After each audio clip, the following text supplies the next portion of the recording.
Tout le malheur des hommes vient d'une seule chose, qui est de ne savoir pas demeurer en repos dans une chambre. Blaise Pascal.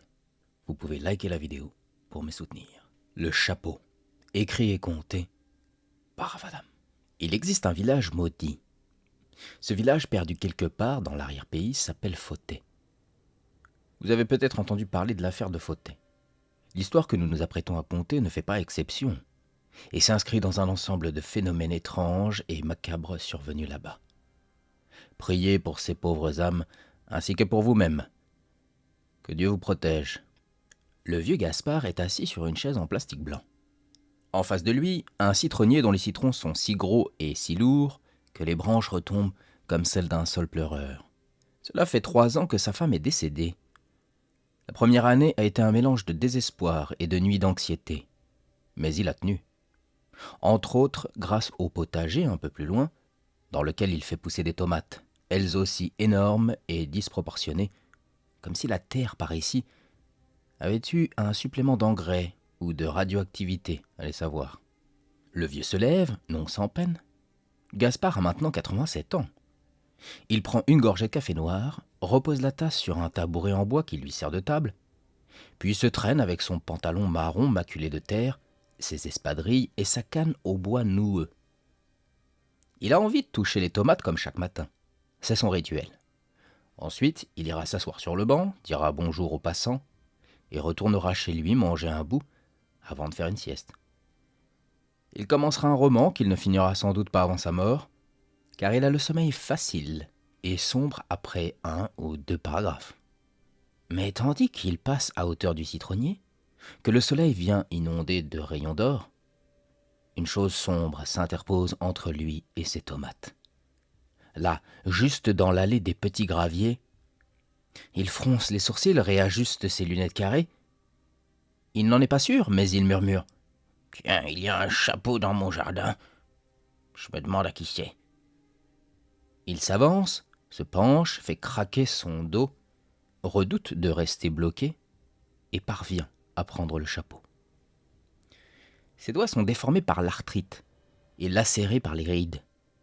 Gaspard a parfois l'impression d'avoir les mains d'un monstre ou d'une sorcière. Il se demande où sont passés ses 20 ans, quand il allait sauter du pont dans la rivière, histoire d'impressionner la galerie et sa future compagne, Judith, assise là à lire. Maintenant, elle pourrissait au cimetière, comme tous les autres, ses amis disparus. Gaspard met sa canne sous son aisselle et prend le chapeau à 2 mains. Il est large, en feutre noir, relativement neuf. On dirait le chapeau d'un Quakers ou d'un Amish, ou peut-être un chapeau andalou. Un mix de tout ça. Il a du mal à donner une identité au chapeau. Il est noir, ça pour sûr. Un beau noir qui fait penser au plumage du corbeau. Du corbeau qui vient parfois voler dans son potager et qui l'insulte sans retenue. Gaspard repense à ce qu'il avait dit au corbeau il y a de ça quelques jours. « Va-t'en, sale bête! Mon heure n'est pas venue !» Et maintenant qu'il voyait ce chapeau noir, il ne pouvait s'empêcher de repenser à la mort. Les arbres et les gens sont si lumineux sous ce soleil que quand quelque chose d'aussi sombre apparaît, ça fait redouter de mauvais augure. Gaspard est du genre superstitieux, même si avec l'âge, ça s'était apaisé, comme son asthme du reste, le métier de la vie qui commence à rentrer. Il a le réflexe d'ôter son béret pour mettre le chapeau, mais l'idée de la mort le fige dans son élan. Et si mettre le chapeau revenait précisément à mourir ? Oh, il y aurait pire comme mort. Mourir dans son jardin, c'est une des plus belles morts qui soit, n'est-ce pas ? Il remet son béret et dit « Bon, j'irai à la mairie, ça ira aux objets perdus. Ça me fera une petite marche. » Il remonte la pente douce qui mène à son portail. Les gonds sont rouillés. Tout le monde sait quand Gaspard sort de chez lui, tellement ça grince. Il repousse le portail et le voilà dans la rue. Inutile de fermer à clé par ici. Tout le monde se connaît. Et puis, il n'y a rien à voler chez lui, si ce n'est de la porcelaine de sa grand-mère, elle-même héritée de sa mère. Gaspard sort son mouchoir de sa poche, essuie les gouttes de sueur logées entre les rides de son front et relève la tête. Et les 2 idiots du village sont là, Elias et Noah. Ils ont un sourire en coin. Elias, le moins con, lève la main en guise de salut. « Va donc te couper les cheveux !» dit Gaspard d'un ton sec. On dirait un mouton. Et sur ces mots, il s'éloigne avec le chapeau. Les deux jeunes ne le lâchent pas du regard. Ils le voient disparaître au coin de la rue. « Ah, et merde !» dit Noah. « Bon, va falloir qu'on aille voir. »« Laisse tomber, t'as perdu. Il va le donner au maire. »« T'en sais foutrement rien, pauvre pomme. Faut pas qu'on le perde de vue. Il suffit qu'il le pose sur sa tête pour que je gagne. »« Ah non, trop facile. Il faut qu'il adopte le chapeau, qu'il le mette autant que son béret, si ce n'est plus. Sinon, ça marche pas. Ah, comme tu veux. T'as toujours été mauvais joueur. » Noah prend les devants, remonte son pantalon qui laisse entrevoir son caleçon. Sa mère a vainement essayé de lui faire mettre une ceinture. Les voilà au coin de la rue. Noah passe une tête le premier. Elias regarde par-dessus son épaule. Il voit le vieux Gaspard entrer. Quelques minutes plus tôt, Noah avait dit sur le banc. « Putain, comment on se fait chier. Ça te dit qu'on emmerde un peu le vieux ? » ?»« Non, c'est plus drôle à la fin. Laisse le pauvre vieux tranquille. »« Ah, je sais pas comment tu fais, bro, hein. C'est ta mère qui t'a appris à t'ennuyer ? » ?»« Tu dis ça parce qu'elle est prof de yoga ? » ?»« Ouais, ta mère, c'est vraiment la femme parfaite, hein. » »« Ta gueule, Noah, ça me saoule, là. »« Me saoule pas. »« Non, je suis sérieux, si j'avais son âge, je la prendrais, hein. »« Ta gueule, je te dis. »« Je la prendrais pour femme, j'allais dire. Mec, détente, j'ai du respect. »« T'as juste envie de te faire une milf. »« Ouais, bon, bah, c'est pas incompatible, hein. »« Quoi ? De quoi tu parles ? » ?»« Bah, le sexe et les sentiments, c'est pas incompatible. C'est même recommandé de mélanger les deux. »« Eh mais je vais te mettre un steak si tu continues. On parle de ma daronne, là. »« Oh, désolé. Je voulais pas t'énerver. Je dirais juste que ta mère est top, c'est tout. » Noah allait en dire davantage quand une bourrasque entra dans la rue et charria des feuilles et quelques détritus. Le vent était retombé, puis avait soufflé de plus belle. Cette fois, un chapeau noir avait déboulé, roulé dans leur direction, tourbillonné à quelques centimètres du sol avant de retomber juste devant eux. Elias avait frotté ses yeux pleins de poussière. Noah avait remis sa tignasse en place, puis avait dit « Oh, j'ai une idée, bro !» Une lueur vive avait jailli de ses yeux, comme s'il venait là de découvrir la théorie de la relativité. Ils sont donc là à attendre que le vieux ressorte. Il le voit soudain, s'agripper à la rambarde. Il a l'air satisfait. Le chapeau est désormais aux objets perdus. Quelqu'un viendra le réclamer ou il finira à la poubelle. Ricane Elias. « T'as perdu, mon gars. Tu me dois 50 balles. » »« On n'avait pas dit 50. »« Mais quel mytho. T'as dit 50 parce que sinon il n'y avait pas d'enjeu. »« Ouais, bah je me suis emballé. 50, pour nous, c'est un énorme billet. J'ai à peine 300 € d'argent de poche. »« T'as qu'à bosser. À la librairie, je me fais 400 € par mois, mec. Et je peux payer des verres aux filles. Du coup, j'ai pas à fantasmer sur les darons des potes. » Ah, très drôle, Einstein. Bah moi, je suis un énorme flemmard. Et c'est ma mère qui me donne de quoi m'amuser. Alors, quand j'aurai des gosses, je ferai pareil. Parfois, je me demande ce que je fais à traîner avec toi, franchement. Bon, tu me les donnes, les 50 balles ?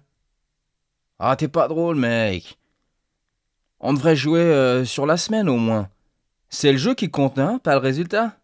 Elias ne sait pas quoi dire. Pour une fois que Noah dit quelque chose de pas trop bête. Ils se redressent et font comme si de rien n'était. Le vieux Gaspard leur jette un regard oblique, mais poursuit sa route. Il s'arrête en chemin, cependant, puis se retourne. « Je sais que vous manigancez quelque chose. Elias, tu devrais pas traîner avec cet idiot, toi. » Il s'éloigne.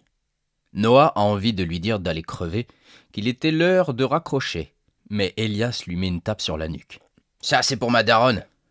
On se voit plus tard, bouffon. » Et Noah reste là, adossé contre le mur, plus ennuyé que jamais. Il entend le portail de Gaspard grincer, puis le vent léger balayer les feuilles. Il a les yeux dans le vide, le soleil vient lui chauffer la joue. Il ferme les yeux, arrêter de penser ou ne rien faire, le stress. Pourtant, c'est si bon de se laisser aller. Noah entre timidement dans le hall de la mairie. Le maire traverse la salle et le voit. Il hausse les sourcils et dit « Bonjour Noah, tu t'es perdu ?»« Très drôle, monsieur le maire. Non, je viens chercher mon chapeau. Gaspard m'a dit qu'il l'a trouvé et qu'il l'a déposé ici. Oui, il m'a apporté un chapeau noir tout à l'heure. Vous vous êtes parlé, vraiment? Ouais, je l'ai croisé dans la rue, ouais.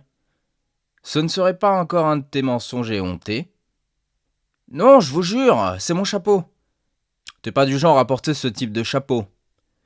Mais comme je ne vois personne ici qui porte ce genre de chapeau, je suppose que ce n'est pas bien grave si je te le donne, n'est-ce pas? Oui, oui, vous inquiétez pas. Je l'ai trouvé dans la rue. Bon, ce doit être à quelqu'un, mais personne n'est venu le demander. Si toutefois on te le demande, Noah, tu devras le rendre. Entendu? Ouais, monsieur, oui, promis. Si seulement je pouvais te croire, Noah. Ta promesse ne vaut rien. Et ça me brise le cœur de te le dire, mais sans parole, l'homme ne vaut rien. Pas la peine de me faire un sermon, là, ou je sais plus comment on dit, monsieur. Je suis comme je suis, bon? Hein, vous me donnez le chapeau, s'il vous plaît? Le maire fait un mouvement étrange avec sa bouche, comme pourrait le faire un poisson. Il remet ses lunettes en place, va dans son bureau et en ressort avec un dossier et le chapeau. Noah ne l'avait pas bien regardé. Et maintenant qu'il s'apprête à la voir, il a un frisson. Il l'avait envoyé comme une soucoupe volante dans le jardin de Gaspard sans vraiment l'observer. Jamais il n'avait vu un tel chapeau. Il était presque hors du temps. Pas le genre de chapeau qu'on porte par ici, en tout cas. Tiens, Noah, passe une bonne journée. Au moins, tu ne risques pas de prendre un coup de soleil au visage avec ce chapeau. Déjà que t'es une tête brûlée, manquerait plus que tu te crames le dernier neurone qu'il te reste. Pourquoi vous êtes si méchant avec moi? Mais Noah ne lui laisse pas le temps de répondre. Il se drape dans son orgueil blessé et ressort. Il pense déjà au chapeau et au pari qu'il compte bien remporter. Il faut que Gaspard adopte ce chapeau, qu'il le porte tout le jour, comme il le fait avec son béret. Noah cache le chapeau sous son t-shirt, traverse la place déserte et continue sa route. Il s'arrête en chemin, réfléchit. Il n'est pas du genre à ruminer les choses, alors quand il trouve un semblant d'idée, il s'y tient. Le banc devant chez Gaspard devrait faire l'affaire. C'est là qu'il va s'asseoir en fin d'après-midi. Il trouvera forcément le chapeau.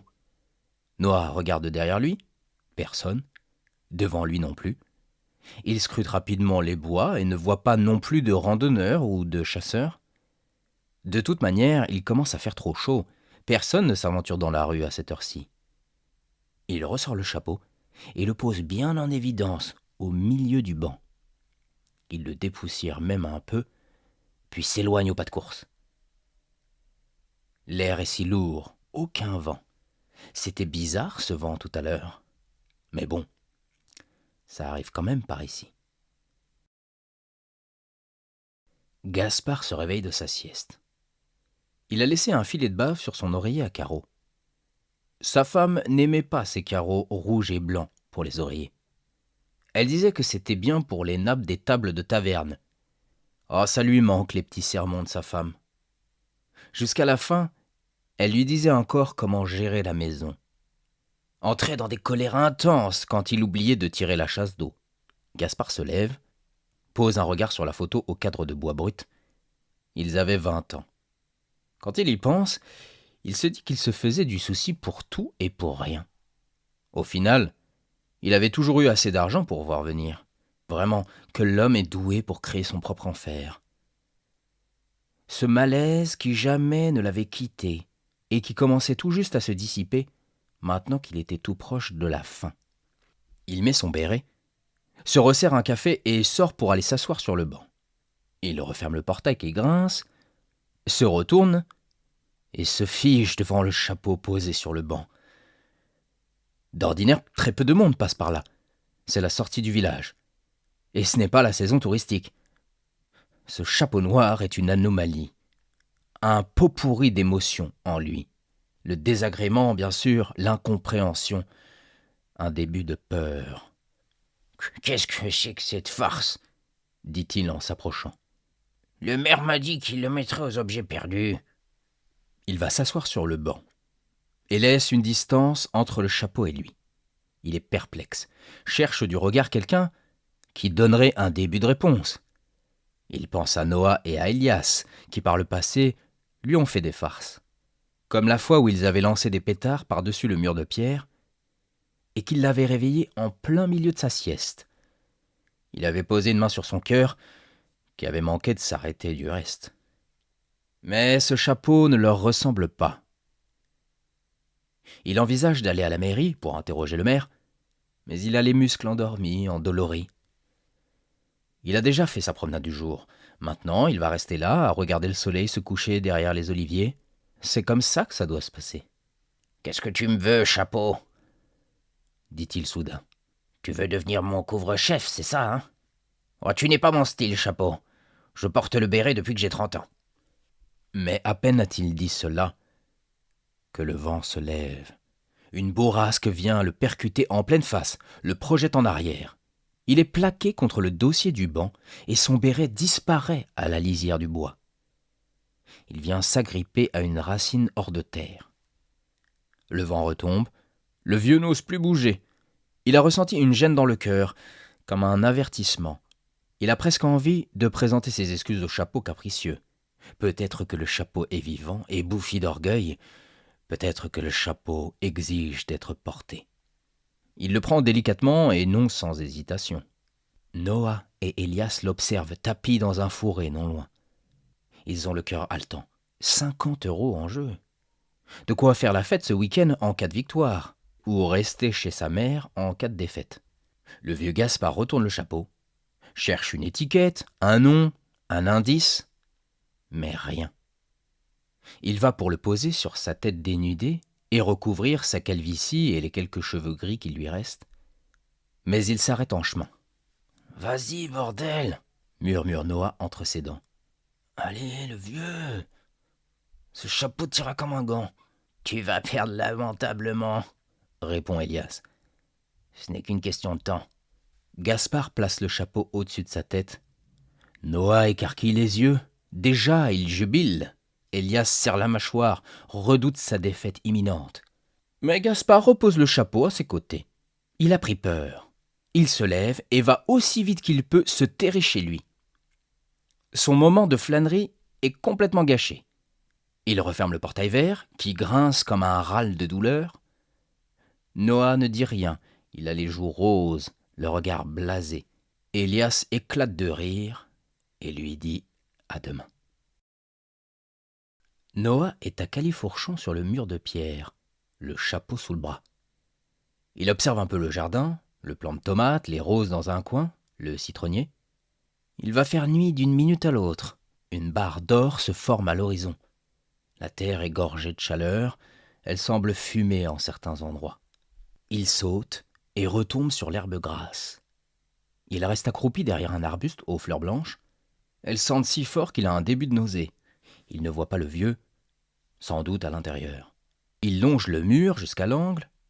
Il entend la télé, un match du Barça contre le Betis. La fenêtre est ouverte. Parfait. Elle donne sur la chambre à coucher. Il passe une tête, ne voit toujours pas le vieux, et y jette le chapeau, qui atterrit sur le lit et sa couverture brune. Il rebrousse chemin, ni vu ni connu, satisfait de ne pas avoir dit son dernier mot. Plus tard, quand l'horloge sonne 23 heures, Gaspard ouvre un œil. Il s'est endormi sur le canapé. Cette fois, il ne va même pas lire son roman. Il se lève, se resserre un café qu'il oublie de boire. Il est ce genre de vieux qui boivent des cafés la nuit. Puis s'arrête sur le seuil de la porte. La lumière du salon éclaire un peu le lit. Il voit une silhouette et pense d'abord au chat noir qui parfois flâne sur son mur de pierre et qu'il nourrit aux boîtes de thon. « Théo, c'est toi ?» Gaspard relève l'interrupteur, mais ce n'est pas Théo le chat. D'ailleurs, les chats ont commencé à déserter le village du jour au lendemain, sans qu'on sache pourquoi. Une expression de peur décompose le visage de Gaspard. Le chapeau est là, sur son lit. Il vacille, pose son épaule sur le cadre de la porte. Il perd l'équilibre et tombe en arrière sur le sol en terracotta. L'arrière de sa tête percute le sol et il perd connaissance. Quand il reprend connaissance, il se dit qu'il a fait une mauvaise chute.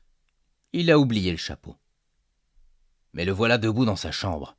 Le chapeau est toujours là. Sa présence le répugne désormais. Il a encore de la raison, mais il se dit qu'il peut devenir fou. Cet objet est peut-être un objet du mal. Même si quelqu'un lui fait une farce, ce ne peut être que la farce du diable. « Tu as manqué de me tuer !» dit-il hors de lui. « Je vais te jeter aux ordures et le camion poubelle te ramassera. » Il se sent régénéré. La colère mène à l'action, même si elle n'est pas toujours le geste qu'il faut poser. Il va d'un pas sûr, agrippe le chapeau, et le serre fort contre lui pour lui faire mal, et qu'il ne s'échappe pas. Il en oublie sa canne et le voilà dans l'allée de nuit. Seul un lampadaire fatigué éclaire cette partie du village. Il sort, ne prend pas la peine de refermer, et va jusqu'à la benne à ordures située à 30 mètres. Il a du mal à l'ouvrir, mais parvient à jeter le chapeau avec un petit cri de rage. « Jamais personne ne porterait un chapeau aussi hideux, » dit-il tout en s'éloignant. « Maudit chapeau, adieu. On viendra te ramasser dès demain. » Dans sa colère, le vieux n'a pas vu Noah, qui fume un pet sur la place. Il a bien vu le vieux jeter quelque chose. Ce ne peut être que le chapeau. Il retire ses écouteurs et va vers la benne. Il l'ouvre, projette la lampe torche de son smartphone et voit le chapeau entre les sacs plastiques. Ça empeste à cause de la chaleur en journée. Et aussi parce que le camion de ramassage passe quand bon lui semble. Noah tend le bras, doit même entrer un peu plus dans la poubelle pour atteindre le chapeau. Il lui redonne forme, enlève un bout de peau de banane et disparaît dans la nuit. Elias, qui essaye de draguer Dana, a perdu le fil de son discours. Il voit Noah disparaître en direction du cimetière. Mais il ne le suit pas et dit « Bon, je sais plus ce que je disais, mais ouais, j'ai envie de toi. »« Oh Elias, t'es lourd. On est potes depuis la maternelle, c'est mort. Et puis, j'ai déjà un mec. »« Quoi ? Mais n'importe quoi, c'est qui ? » ?»« Oh, il ne le sait pas encore, mais je vais lui proposer de prendre un verre. »« Oh, t'aurais pu me le dire plus tôt. Je gaspille ma salive. Dis-moi qui c'est. » »« Oh, ça va pas te plaire, hein. »« Allez, vide ton sac. C'est pas comme s'il y avait 50 pélos potables par ici. »« Ça va pas te plaire, du tout, je te dis. » Elias se lève du banc et se met en face d'elle. Il a la bouche entr'ouverte. « Non, dit-il finalement. Mais non, me dis pas que c'est Noah. » Elle acquiesce lentement en hochant la tête. Elias met ses mains à sa tête, a envie de s'arracher une touffe de cheveux. Mais il maintient son calme et a recours à l'ironie. « Pourquoi, Jésus ? Pourquoi me crucifier ?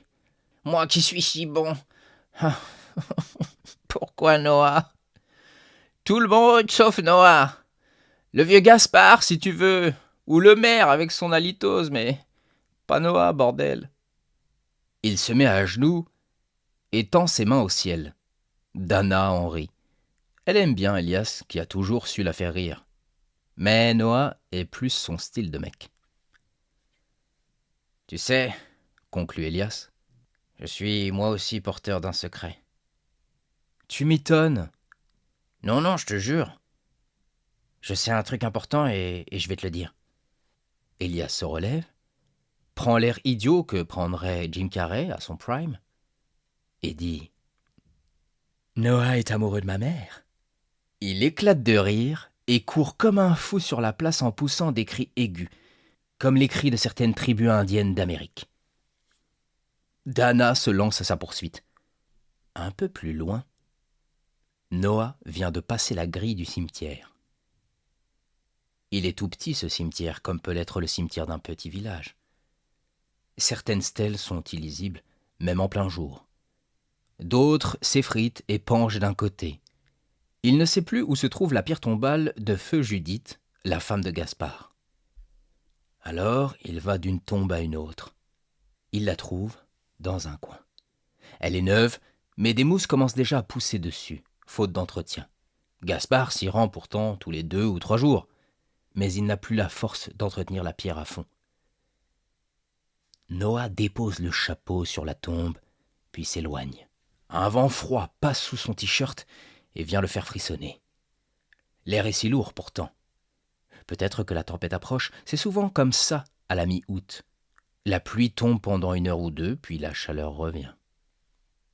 Il se retourne, pointe la lumière de son téléphone sur la tombe. Le chapeau est toujours là. Il se dit que ce n'est pas bien. Pas bien du tout. Mais il s'éloigne. Le jeu, c'est le jeu. Et il compte bien remporter les 50 balles. Le lendemain, Gaspard se lève avec le chant des oiseaux. Il a une bosse à l'arrière du crâne, mais ça va. Il ne se lève pas tout de suite et se contente de regarder sur sa gauche, puis sur sa droite. Ouf, pas de chapeau. Pourtant, une anxiété le gagne. Il s'attend à voir apparaître le chapeau d'une minute à l'autre. Dans les toilettes quand il ira uriner, ou sur la table du salon, ou même dans sa cuisine, près de la gazinière. Il se lève. Une sueur froide le gagne. Il jette ici et là des regards inquiets. Il sent son cœur battre de façon irrégulière. Sa poitrine lui fait un peu mal. Peut-être qu'il boit trop de café. Il a presque envie de prendre une cigarette. Le paquet est là, sur la cheminée. Ça lui arrive d'en fumer une de temps à autre. Pas de chapeau, nulle part. Il se penche même pour regarder dans le conduit de la cheminée, puis se dit que c'est de la paranoïa. Mais comment ce chapeau est-il arrivé dans son jardin? Sur le banc, puis sur son lit. Il doit bien y avoir un farceur derrière tout ça. Les chapeaux ne vont pas à leur guise hanter les gens, n'est-ce pas? Du calme, Gaspard, dit-il. Ça doit être l'un de ces idiots. Sans doute Noah. Encore que c'est pas son style, c'est ça qui me gêne. Maintenant, je suis curieux. Je veux savoir qui et pourquoi. Il s'habille, boit son café cul sec et met son béret. La vieille canne le porte. Direction le cimetière. Peut-être que tu auras des réponses à mes questions, ma chérie, dit-il tout en cueillant des fleurs de son jardin. Tu avais toujours réponse à tout. Il a un pincement au cœur. Quand il lui disait cela, qu'elle avait réponse à tout, elle s'empressait de rétorquer. Elle lui manque terriblement. Il réfrène une larme et va à son chemin.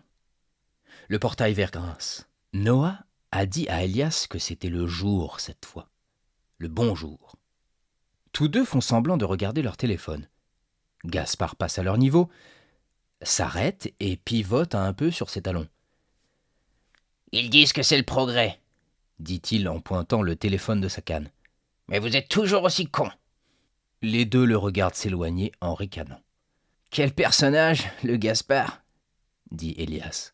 « Il me rappelle un peu mon grand-père. »« Allez !» interrompt Noah. « On le suit. » Les deux le suivent à bonne distance. Aucun risque de toute manière. Car se retourner suppose au vieux un effort qu'il ne peut plus se permettre. Ils le suivent en silence sur l'allée de terre rouge qui mène aux tombes. Il n'y a personne à cette heure-ci. Elias a les yeux qui piquent. Il a veillé tard pour embrasser Dana. Sans succès. « Au fait, » chuchote Elias, « Dana m'a dit qu'elle veut t'inviter à prendre un verre. »« Rien à foutre, » dit Noah, trop absorbé par le vieux. « Avec les 50 balles que je vais gagner, je pourrais inviter ta mère. » Elias le regarde blasé. Il a envie de lui faire un croc en jambe ou une balayette, mais il se retient. Il est au-dessus de ça. Noah fait pas le malin quand il vient chez lui et que sa mère lui propose à boire. Il est, selon ses propres mots, comme un agneau qui banderait mou. « T'es une énorme tête de bite, » répond simplement Elias. « J'ai presque envie de te donner les 50 balles et retourner me coucher. »« Là, regarde, il ouvre la grille. Viens, on va se poster derrière le muret. » De là où ils sont, ils peuvent voir le vieux Gaspard s'avancer, la tête dans ses pensées. Le vieux ne voit le chapeau qu'une fois à 1 mètre de la tombe. Et quand il le voit, toute pensée cesse. Une horreur indicible vient dessiner un rictus sur son visage. Il écarquille les yeux, lâche sa canne, pose une main sur son cœur, tourne de l'œil et perd l'équilibre. Dans sa chute, des suites d'un arrêt cardiaque. son crâne vient s'enfoncer violemment contre le coin droit d'une pierre tombale. Le bruit du crâne défoncé fige les deux ados. Le temps vient de s'arrêter. Même les merles sont muets, pas une mésange pour survoler le cimetière. Ils restent sans rien dire. Puis Elias dit cette phrase surréaliste. « Je crois que t'as perdu, mec. » Noah ne réagit pas tout de suite. « Oh, il faut qu'on prévienne le maire. » Mais il reste là. 5 minutes se sont écoulées. Le vieux ne bouge pas. Il a été tué sur le coup. Pas de convulsion. Les deux commencent à paniquer. « Putain, merde, on a tué le vieux, » dit Noah. « Merde. Ah merde. Merde, c'est la merde là. » Elias l'agrippe par le col et lui dit qu'il faut partir. Noah lui dit qu'il faut faire quelque chose, mais l'autre insiste pour partir. Ils trouveront bien une histoire à raconter. Et les deux coupent à travers bois. C'est une femme qui rend visite à son mari défunt qui trouve le corps sans vie de Gaspard. Elle va prévenir le maire qui arrive sur place et appelle la police. Une patrouille débarque 20 minutes plus tard, commence à réunir des témoignages et des preuves. Le maire demande à l'assemblée des curieux de reculer pour laisser faire la police. Il ne voit ni Noah ni Elias. Or, les deux ne manqueraient pour rien au monde ce genre d'événement. Le maire va chez Noah. Il le trouve dans son jardin en compagnie d'Elias. À la vue du maire, il se redresse. De toute évidence, il cache quelque chose. Du moins, c'est l'impression du maire. « Oh, je le connais, ce regard, » dit enfin le maire. « C'est le regard de la connerie en acte ou en puissance. Bon, qu'est-ce qui s'est passé ?»« Rien, » dit Elias, avec un semblant de confiance dans la voix. « On l'a trouvé mort dans le cimetière et on a paniqué. On est sous le choc. » Le maire est toujours derrière la clôture, les mains sur les hanches. « Vous auriez pu prévenir dès que vous l'avez vu, » dit-il. « On aurait pu le sauver. Ça fait de vous des suspects, cette affaire. Même si apparemment rien ne vous lie à cette tragédie. Pas même un mobile. Encore que vous aimez bien l'emmerder. »« C'est à cause du chapeau !» dit soudain Noah, la tête dans ses mains, à bout de nerfs.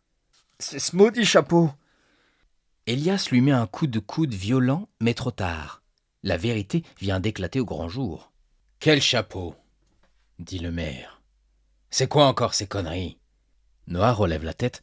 Une culpabilité naît en lui. Il n'a jamais ressenti ça. Oh, il a bien fait quelques conneries, comme jeter des œufs sur la vitre de l'épicerie Chambiche, ou voler une mobilette avant de s'encastrer dans un platane et se casser le bras. Et il avait effectivement ressenti quelque chose qui ressemble à du regret. Mais de la culpabilité, pas vraiment. Il a les yeux mouillés et rouges, il se sent responsable de la mort du vieux Gaspard. « On a trouvé un chapeau, » dit Noah, qui veut décharger son âme. « Il est arrivé avec le vent du sud.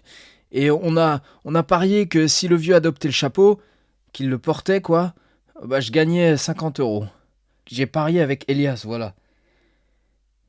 Et le vieux a pris peur en voyant le chapeau, d'abord dans son jardin, puis chez lui, et finalement sur la tombe de sa femme. Il a fait une crise cardiaque, je crois. Et après, une mauvaise chute. » Le maire les regarde la mine grave. Un silence de mort s'installe. Des conneries, il y en a à Fauteuil. Ce ne sont pas les ados écervelés qui manquent par ici. Mais ça, c'est fort. « C'était donc un accident, » dit le maire.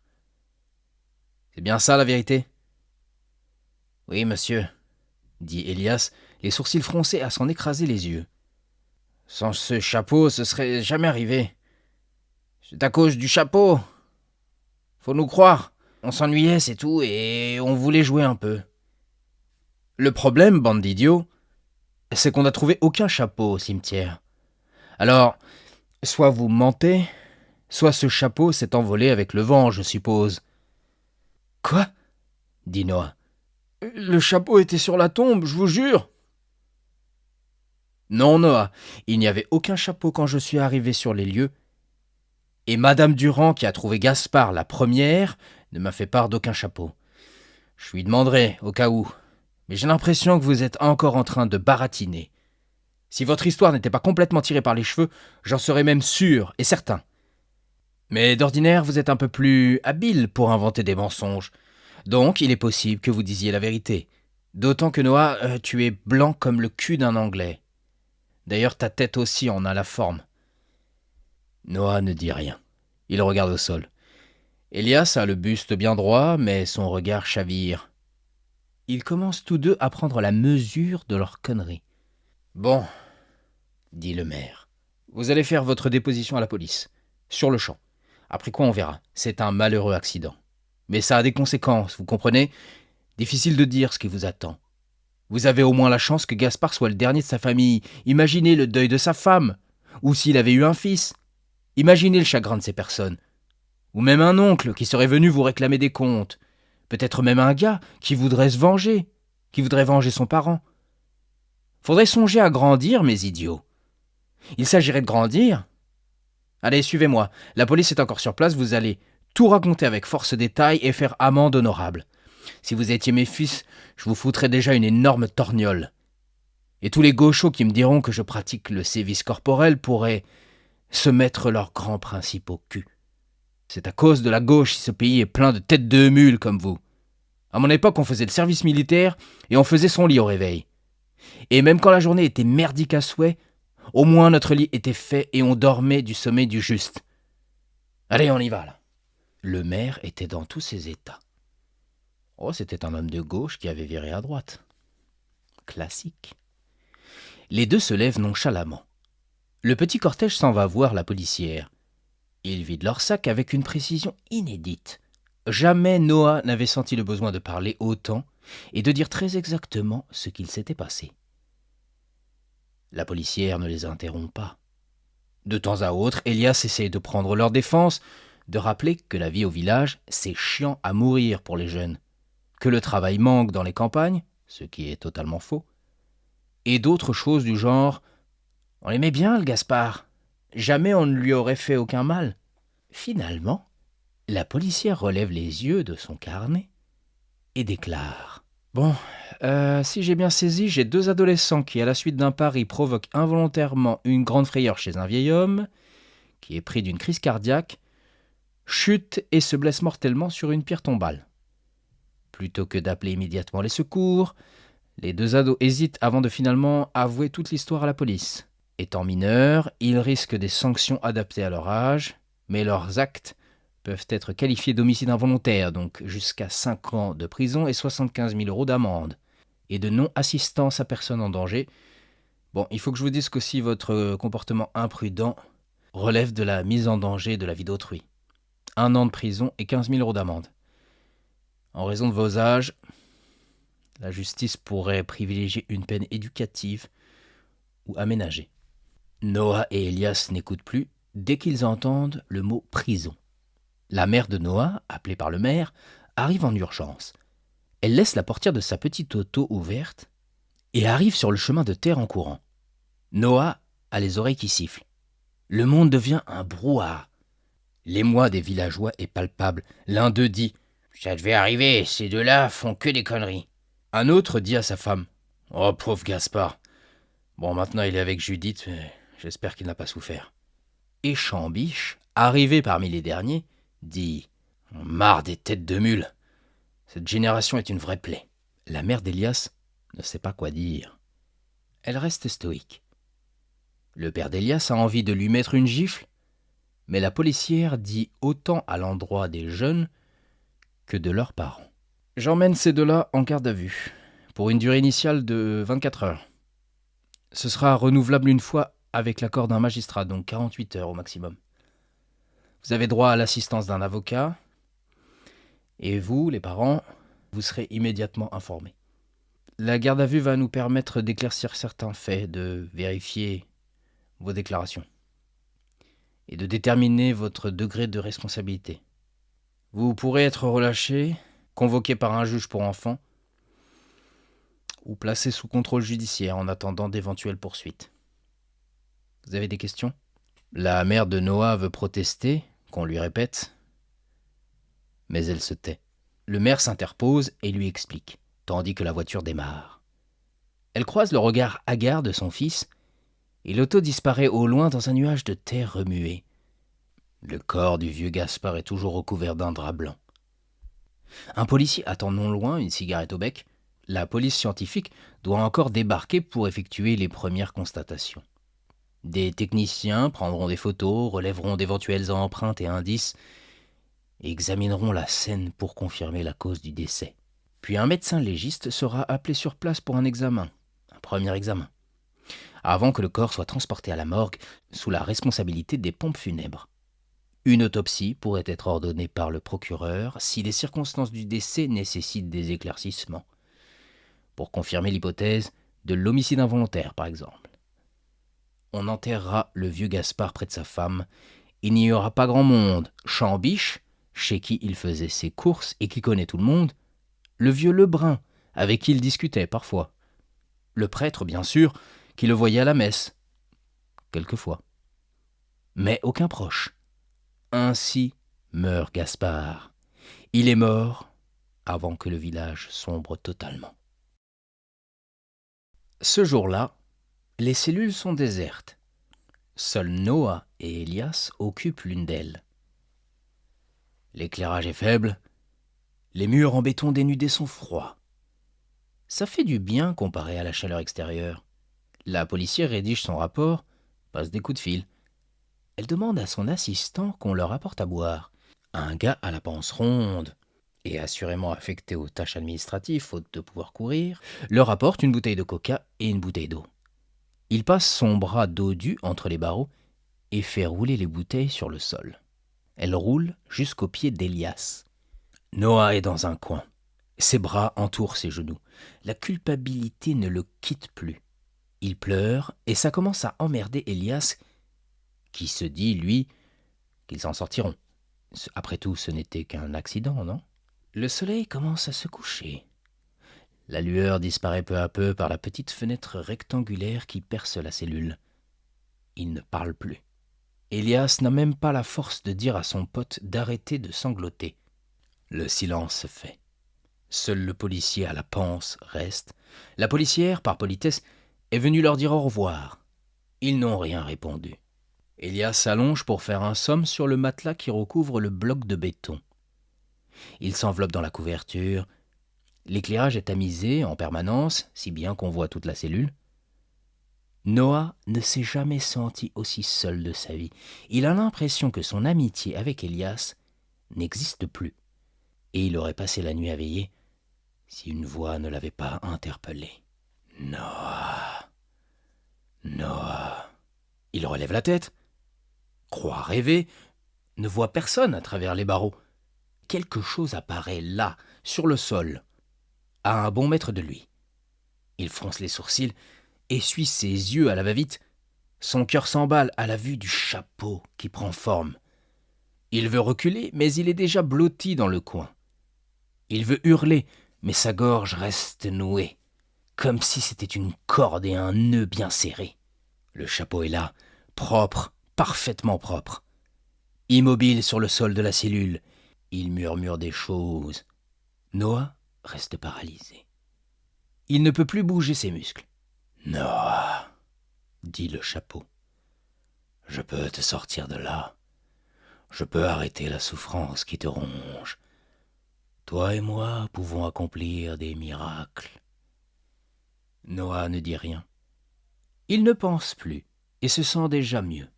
Mais notre partenariat a un prix. Tu vas maintenant te lever. Tu vas surprendre Elias dans ton sommeil et l'étrangler de tes propres mains. Tu vas même l'égorger. Avec tes ongles. Jamais tu n'as été aussi fort. Son cou va se briser sous tes mains. Telle est ma volonté. Noah est transi de peur. Par l'horreur. L'image du meurtre défile en lui. Elle est si vibrante, si palpable, si parfaite, comme s'il n'y avait aucune différence entre ce qu'il imaginait et ce qui pouvait advenir. Il communique désormais par télépathie avec l'entité. « Ah ! Qui es-tu ? Qui es-tu » demande Noah dans sa tête. Asmodée, bien entendu. Et tu es mon véhicule en ce monde. Non, laissez-moi. Je ne peux pas tuer mon ami. Non. Oh, il le faut. C'est à cette condition que tu deviendras l'antiquaire. L'antiquaire, je ne sais même pas ce qu'est un antiquaire. Tu vas le découvrir très bientôt. Oh, j'adore ce moment quand tout commence. Il y a un local abandonné à Fauteuil.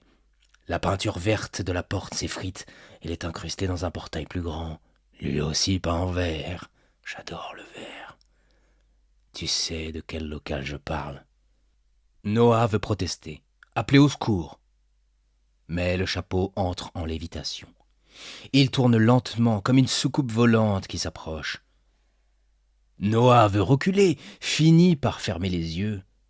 Le chapeau reste un moment en suspension, puis se rue sur sa tête et s'ancre solidement en lui. Noah rouvre les yeux. Ses pupilles sont si dilatées qu'on n'en devine plus l'iris. Sa peau se ramollit, se creuse. Une bosse se forme au-dessus de chacun de ses yeux. Sa dentition noircit.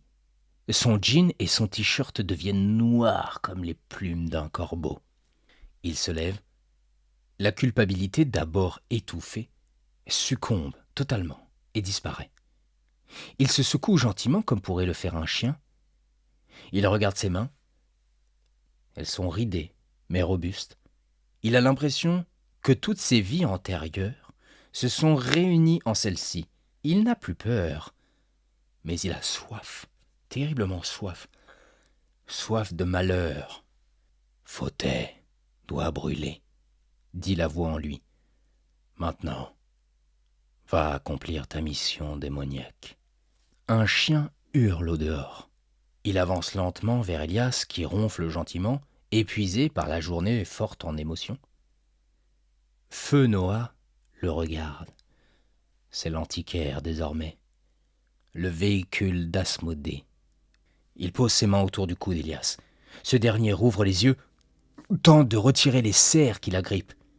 Mais Asmodée est trop rapide et trop fort. Ses ongles se plantent dans la chair et du sang imbibent déjà le matelas.